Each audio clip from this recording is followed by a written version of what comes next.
राष्ट्रिय स्वतन्त्र पार्टी सिन्धुली जिल्ला सभापतिको तर्फबाट घन्टीमय न्यानो अभिवादन।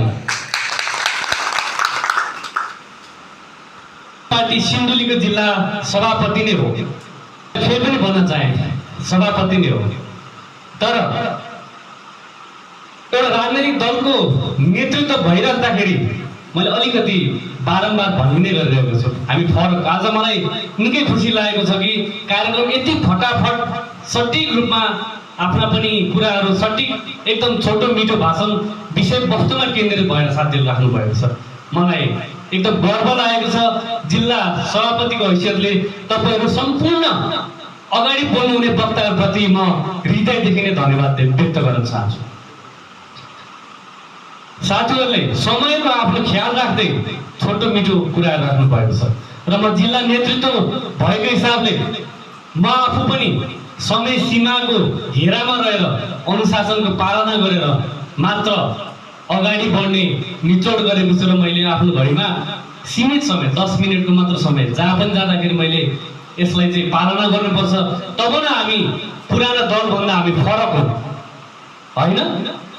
घडीमा 10 मिनेटको मात्र तोकेको छ आफैलाई हाम्रो आँखा अगाडि देख्यौं।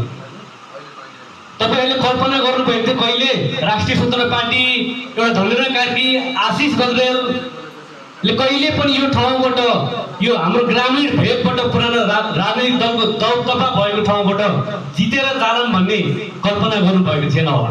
तर विगत 4 वर्षदेखि नगर समितिमा सशक्त युवा विजय कार्कीहरू आइराख्दाखेरि खटिराख्दाखेरि मोटो दिने सापकोटाहरू लामो विश्वास आशाको केन्द्र कि यो समाजमा परिवर्तन गर्न सम्भव छ, परिवर्तन हुन्छ, इमानदार पूर्वक यो मेहनत गरेको पसिनाले रगत र पसिनाले एउटा परिणाम पाउँछ भनेर विश्वासले साथीहरूले लामो समयदेखि सानो सानो अभियानहरू लिएर गएर सदस्यता बनाउने, संगठन मजबुत बनाउने, राष्ट्रसभाको नयाँ कुराहरू चाहिँ टोल समाजसँग हामी आन्तरिक रूपले सूक्ष्म ढङ्गले मजबुत भइसकेका छौँ।